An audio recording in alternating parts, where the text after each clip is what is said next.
Hello and welcome to Luminar Coffee Break. I'm Angela Andrieux, and today we're going to be talking about infrared photography. We have a couple of very special guests with us today. We have Laurie Klein and Shelley Vandergrift. Laurie is recognized worldwide for her infrared photography. She began as a biomedical photographer in undergraduate school, where she used infrared film to research and diagnostic purposes.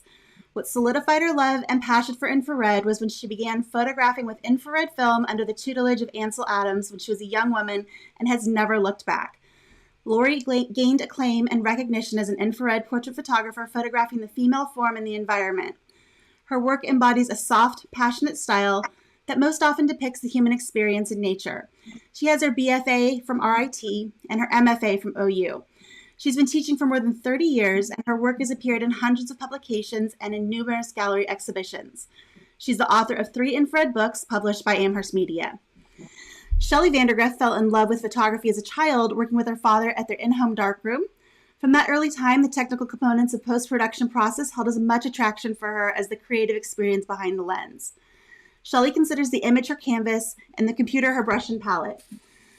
Following her successful career working with a variety of computer technologies as a senior executive at several major corporations, including Bank of America, Neiman Marcus, and NTTA, Shelley now has the privilege of working with her artistic mentor and friend, Laurie Klein. Together, they guide other photographers to achieve their own artistic vision through the magic of post-processing. Shelley is co-author with Laurie Klein of Infrared Photography, Digital Techniques for Artistic Images. Her work has been featured in Black and White magazine and has appeared in the A. Smith Gallery, Lucas Gallery, and Art Travelers Gallery at Dallas's Fort Love Airport. Welcome so much. So glad to have you guys here. Hello. Hello. So, very, very long introduction. And before we jump in, I want to say hello to Joseph, Russell, Pat, Jerry. So glad you guys are able to join us today. And you know what? I'll turn the floor over to these lovely ladies and let them tell you a little bit about their work. Okay, first I gotta say that cup that you had with infrared, I want a set. Yes, one of those little coffee cups. I think Shelley would too. Okay. Yes. I will let the team know. Yeah, please do. Awesome. Okay. So All it's right. really such a treat being here with you. This is awesome. So you guys were on our show last week, and we did this for the Insiders group. So for those of you who don't know, we also have insiders.skylum.com. It's a community for Luminar AI users and owners to join us. It's an awesome place, and we do Monday through Friday live Zoom meetings where people can come and ask questions. And Laurie and Shelley joined us for a live event there last week as well. So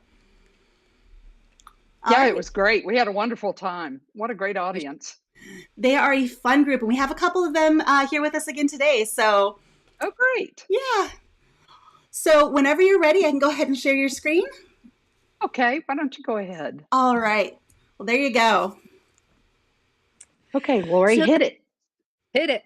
So that's the question. Why infrared? It's less of a question these days in some ways because everybody's getting on the bandwagon. Infrared was always really difficult because it was film and the light meter didn't work, and you're seeing in the non-visible spectrum. And you've got this ethereal look to it. This is a film image of mine from probably 20 years ago. And so it was much harder then. And now, especially with digital, everybody's looking for something unique and something to stand out. And what is different? And there's something about infrared that really creates unique imagery. You usually can tell, depending on the spectrum of the infrared that you're shooting in, but you usually can tell that ethereal, mystical quality of an infrared image, and it just tells so many different stories. Like very much, color is reality a lot, and then in black and white, there's more interpretation, and then infrared, we're actually, like I said before, we're seeing in a non-visible spectrum, so we don't always know what it's going to look like. So it tells stories beyond stories that we can tell in the visible spectrum. It is totally an artistic genre.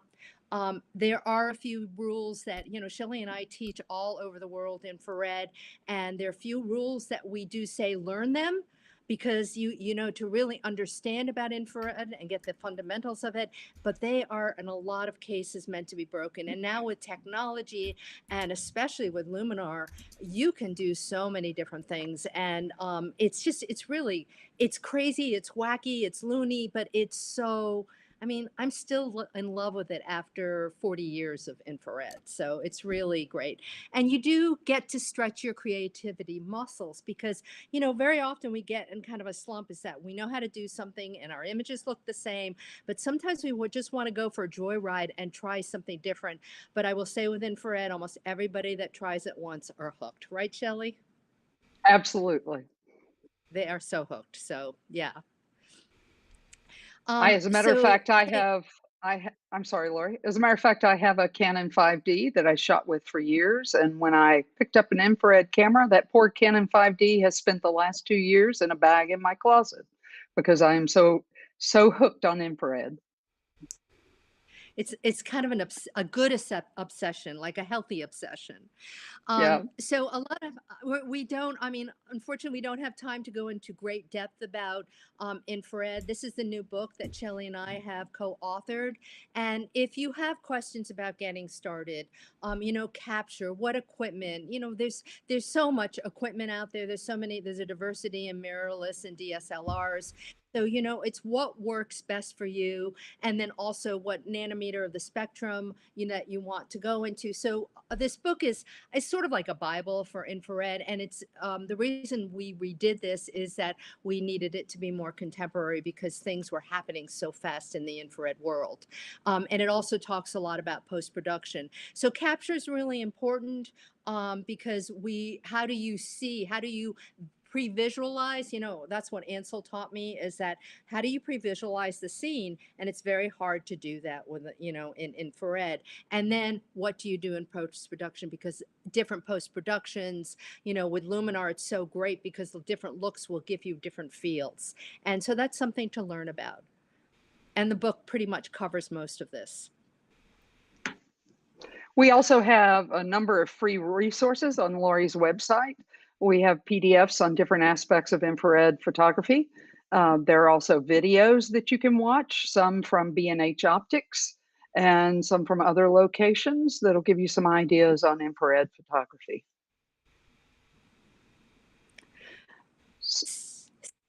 Okay, you go. Go ahead, Laurie. Okay, so So, the so challenge there's, is, yeah, I know there's a little delay, so I yeah, apologize. sorry So guys, there's a delay and so we keep stumbling over each other. I'm sorry. okay, I'm going to let you go because you're going to talk about the challenge of Yeah. editing infrared because you are the queen of that. Okay, so you know, it's very rare to produce an appealing infrared image straight out of camera. That's one of the tough parts of infrared is that it's not like color where, you know, if you get all your settings right, maybe you tweak a little contrast, maybe you know, add a little clarity, but you don't have to do a whole lot in post. With infrared, it's pretty impossible to avoid significant post-production. This is an example for you. On the left is a red image. That's what infrared looks like when it comes straight from the camera with no white balance. This is because it should make sense to you. Infrared lies beyond the red portion of the visible spectrum. So the best your camera and your software can do to interpret that image without some help is to give you a totally red image. In the middle, the picture with the tans of kind of a pale blue and the tones of a pale blue and tan is a white balanced infrared image.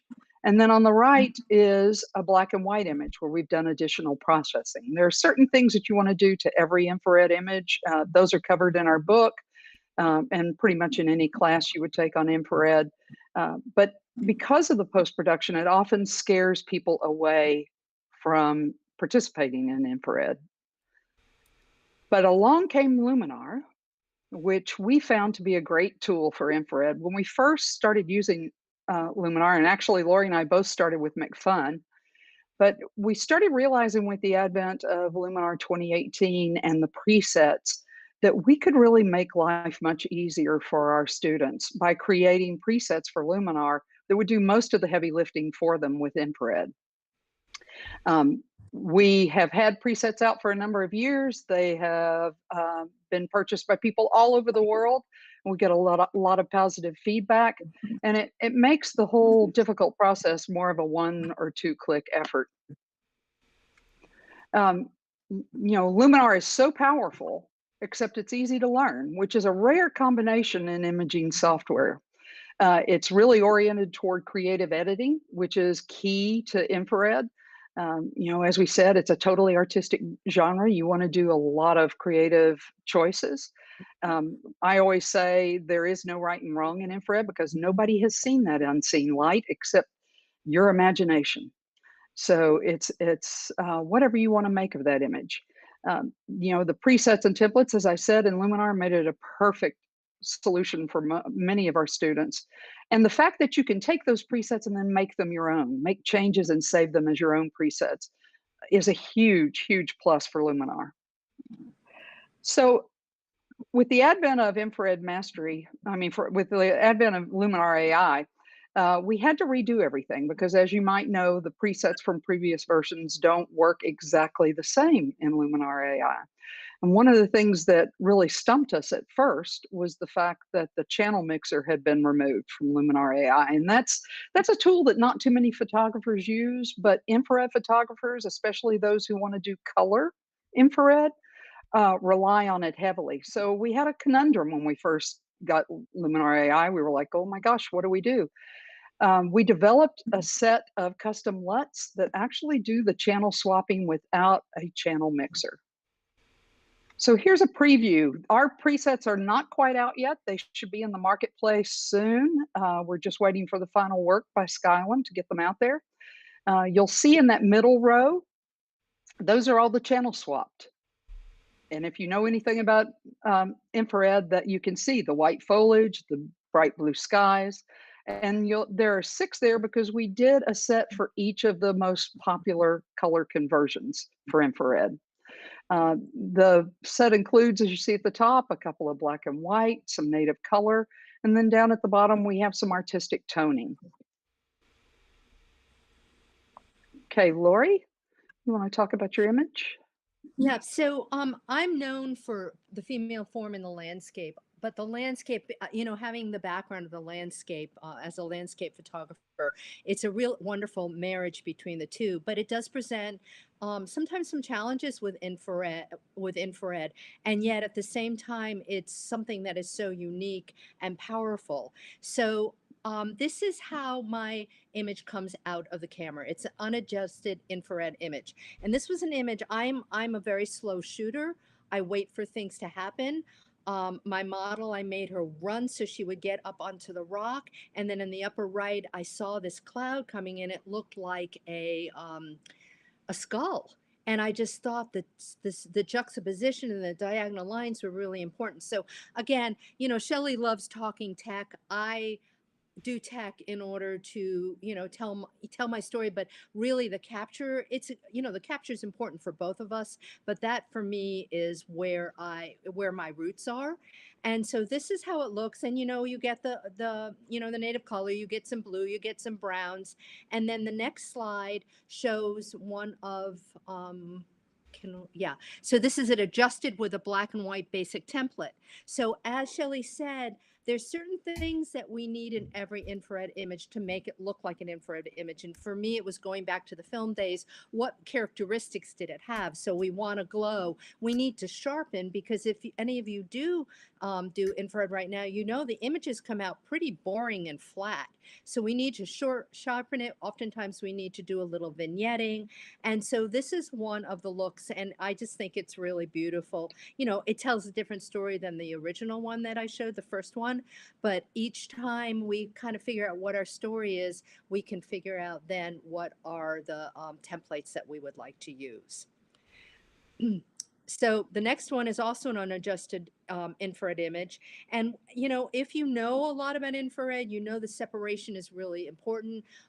Negative positive space, figure ground is really, really essential as one of the key components with infrared. And so this was a very busy scene in Corrales, New Mexico. And again, this is unadjusted. And then when we go to the next picture, this is adjusted with native color basic template. So you can see the richness of the tones come out, and she's more vibrant, and it comes to life in a much different way. And I think too, one of the things that Shelley and I do a lot is we'll take one of our images and we'll do it with, a lot of different ways. We do it with the different templates. And sometimes that's what, I think, oh, I want a black and white period. But then I start going through the templates and I said, wow, look what happens when we channel swap. Look what happens when different things happen. And that's how we learn. And that's, I think, one of the greatest gifts that Skylum has given us, to have this to teach with and to use for our own work. So the next image is Shelley's. Yep. I took this in the Atchafalaya Basin, and this is a white balanced image out of the camera. You again see the browns and the blues that are in the native color of infrared. And I loved it, and it had a nice reflection, but I thought, I really want some more pop to this image. So I chose the 590 channel swapping template. And you can see it gives it a very traditional channel swapped kind of look with the bright blue and the white foliage. But I think it's so great, and Shelley, I know you do this too. So I'm a big work print person. It makes me nuts when my students don't make prints. They learn everything they think or live with their images in the camera. Well, in the camera and on their computer. But if you took those two pictures that Shelley just showed you and put them next to each other, it would be really fascinating to see the nuances. And I think you really understand the differences. And I think that's just a really great part of your workflow. So I teach in Santa Fe every year. Shelley teaches with me. We do, this last class was infrared, from capture to print. And we were at a farm. Um, and well, yeah, and they had rescue horses. And my model, Nicole, is one of my primary models and like my creativity daughter. And this is a rescue horse that was blind and fell in love with Nicole, would not leave her. And it was so dramatic, and the eye was so important. And I wanted her background in the clouds. The other thing with infrared is we want to have separation. So, with having white in the background of the clouds, really stood out. So, this is unadjusted. I think the warmth is really nice, but I wanted to make it where it was really more dramatic and give it more life. So with the next image, I use the adjusted with the color 720 nanometer channel swapping template. And it has a whole different feel to it. And as I said, it comes to life in a different way. We add colors. There's a little bit of false colors to it, but it adds to the story. And there is such, the focus is on Lucas, which is the horse's eye, and yet her eye was covered by a piece of her hair coming across it. And so that tells an even, more poignant story, even if you didn't know the horse was blind. But I really love the channel swapping template for this image. And each image is different. So the next image was also at Santa Fe during a workshop that we taught at. And this is white rocks. And yes, it was white. And again, we always learn a little bit coming from the East. It's such Eastern states have so much infrared reflective light. New Mexico does not. Um, for lots of reasons. And so you had to really, the clouds and the sky and the grandeur is what you're really after. So this again is an unadjusted infrared image. And then the next one is adjusted with artsy tone golden blue template. So you can see how it pops and there's a richness. And one of my favorite things to do is to have like cool tones and warm tones within one image. And this one has it. And we've been able to do create those templates so well with Skylum, with Luminar, because it really gives it a little bit of an edge. And then when you add the soft glow to it, it just makes it pop and makes it really rich, and it just looks like space goes on and on and on. So the next image is Shelley's.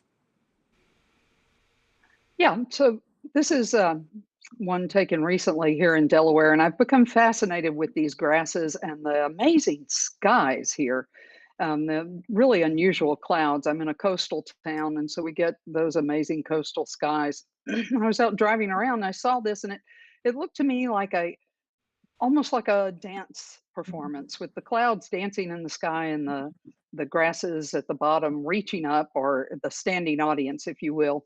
And I loved this image, but it was just so flat in native color. So I chose to edit it with one of our templates called Tone Gray Gold, which to me gave it, again, the cool and the warm tones, and gave it just more life and more depth. This is another one taken on Cape Cod. These are, if you've never been there, these are wonderful places to go shoot. These are what they call dune shacks. They were built in the early 1900s, and people like Tennessee Williams have lived in these dune shacks while they were working on their art. They can still be rented, as a matter of fact. They have no running water, no plumbing, so so you're really roughing it. But they're just really unique and historically significant places. And of course, Cape Cod itself is just a beautiful place to shoot.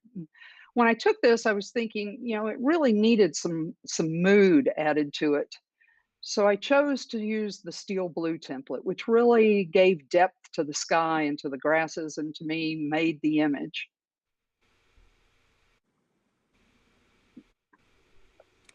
So it is a learning curve with infrared. I think that's one of the reasons that I've been doing it so long, is that I don't get bored with it.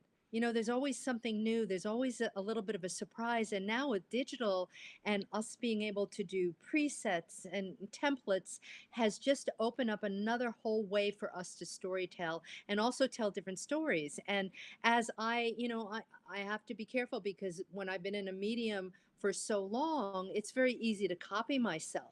So what I'm trying to do now, like, I study the templates, I study the possibilities, and I also know that I'm telling new stories. And honestly, during COVID, I mean, I see our students, they are going deeper. They're trying things, they're photographing things that they'd never photographed before.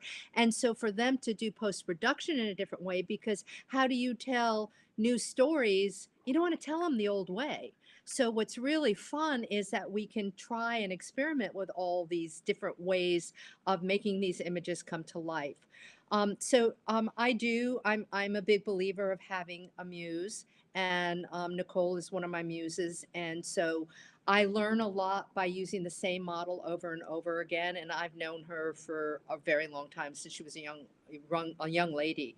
And so we were doing a pop-up workshop, an infrared pop-up workshop, and we were at a friend's of mine who lives on a farm, and it was just so incredible, because all it was clouds. And as Shelley talked about in the pictures you've seen today, clouds are almost essential, especially if you don't have a lot of infrared reflective light such as floral, trees.